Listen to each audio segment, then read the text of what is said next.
Well, hello everyone. Thanks for making it to our YouTube channel. This video is going to be on Firewatch. Firewatch is a pretty special topic. It's got a lot of details that go into it, and I think this video is long overdue in helping people to understand exactly what is Firewatch, how should it be done, and how do we follow up and track it with proper documentation. Firewatch is required when a fire protection system, which is a fancy word for saying your fire alarm or your sprinkler system, there are others, but those are the two most common that we run into, is impaired to the extent to where it is non-functional. And it gets deep into the fire and building codes, but the fire protection system, the fire alarm or sprinkler system, is specific to the building that it's installed in. And so when that system goes down, the building is left unprotected. Now, some systems or the building is small enough to where it's not a concern, or the problem with the system is not severe enough to warrant Firewatch, but sometimes it is, and when that occurs, a Firewatch is required and it needs to continue until the system is repaired. I want to reassure everyone that the Fire Marshal's Office is well aware of how expensive and difficult establishing Firewatch is and keeping Firewatch up and running and documenting things appropriately. It's not done half-heartedly. It's certainly not done in a punitive manner or any other context in which in a negative light. We fully understand that it's a big deal. So here's some of the specifics that go into this, and I'm going to fully admit that I literally copied and pasted this just a few minutes ago from another website, but it's so universal, the particular requirements. It's kind of surprising how clear most fire departments across the country utilize virtually the identical requirements. So I literally just copied and pasted this from another website. I think it was a department in Wyoming. They just had them listed out pretty clearly. So if authorized by the fire marshal, which is interesting because not all fire watches are approved to occur, which means that sometimes basically a professional fire watch may be required, because as we get into some of the requirements, it may be too difficult for staff to carry out some of these actions. And a fire watch is not a guarantee. Sometimes we just need to make the corrections in order to get things back up and running. So a fire watch, also known as the impairment coordinator, may be temporarily used while a fire detection or protection system is out of service for repairs or alterations. The following are the minimum requirements that must be followed before a fire watch will be approved. Additional requirements may be ordered by the fire marshal as needed, and that would be something specific to the building if it's somewhat of an atypical building, or there's special requirements or needs for the building to be kept in a safe manner. I'll just go through them and check them off as we go. Firewatch person must be 18 years or older, and they need to be responsible. They need to understand the extent of what the scenario is that we're working with. They need to be awake all the time. So the example, or sometimes we'll hear, well, I'll have my maintenance person do it, or a resident of the apartment where they think that they can go walk the building once every 30 minutes and then go back into their unit. Well, that's not the case. This person needs to be actively walking the premises all the time. The 30 minutes comes in where they need to make sure that they can get around the entire premises within that 30 minutes. So this is a constant activity the person needs to be doing.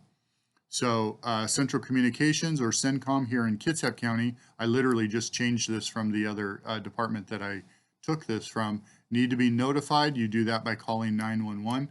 If you are a fire alarm contractor and you're watching this video, yes, you literally call 911, let them know what's going on. They will contact the appropriate fire station in the area. They will come out and check the system. The fire department will come out and check the system, and the fire officer that's on scene may assign Firewatch at that point, or they will contact the fire marshal, and they'll come up with a game plan at that time. But it is the fire department that assigns the requirement for a fire watch. And it's also a good opportunity to pass on that we don't always require fire watch. Sometimes the impairments are small enough, or they're not really valid. Or, for instance, if a fire sprinkler system goes down in a parking garage or in one of the portions of a parking area and people aren't really at risk, then we may not require it, because we do understand the extent of what goes into posting a fire watch, and it can be very expensive. The fire alarm company must be notified regarding the extent and expected duration, so people need to be up to speed on what's going on with this system. The fire watch must be continued throughout the time that the impairment is underway. You're not allowed to stop until the fire marshal gives you the thumbs up to discontinue that. And that's kind of what this portion down here goes into. The fire watch shall be familiar with how to contact the fire department, and that's kind of where the 18 years or older comes into, and that they are responsible, that they're going to be able to handle themselves in the middle of an emergency. The fire watch must have access to telephone equipment. Of course, a cell phone would be appropriate. However, they should also have a sign with the address of where they're at, because during an emergency, sometimes those simple thought processes kind of get bound up, and it's hard to get out the information that you want. So you should actually, believe it or not, do a little bit of a practice.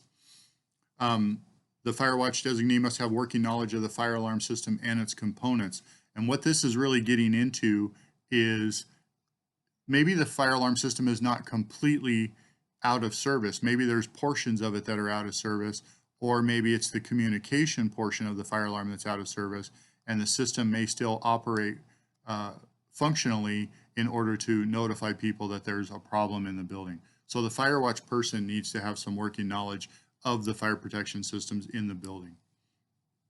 The fire watch person should also be familiar with the premises and the evacuation procedures. They should be familiar with the building is ultimately what this is getting into.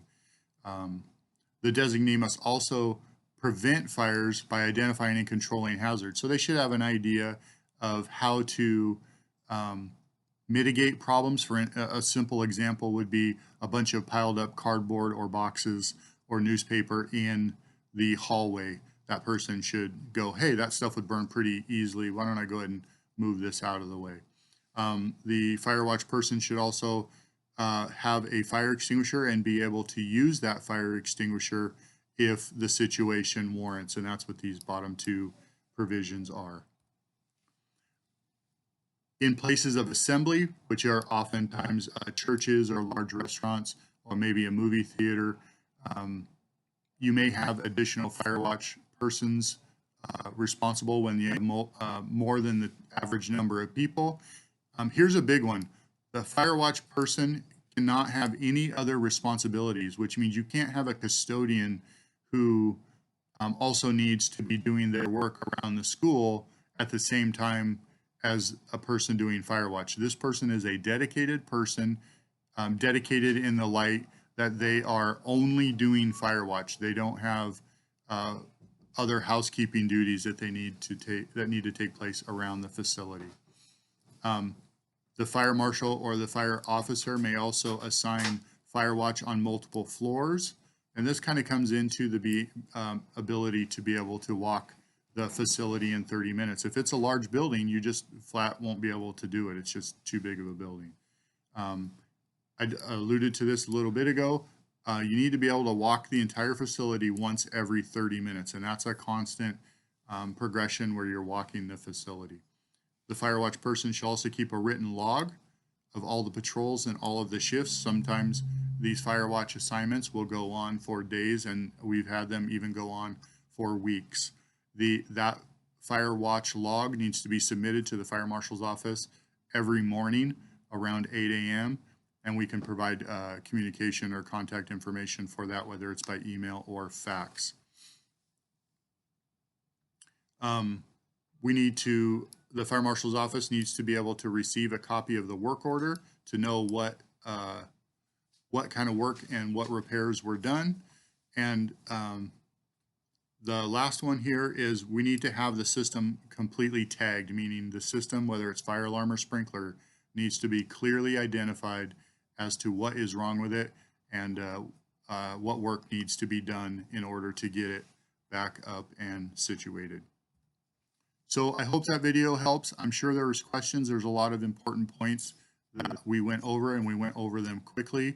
Did that intentionally to try and keep it somewhat exciting, or at least new information. Here's my contact information. If you have any questions, give me a shout. Thanks for watching.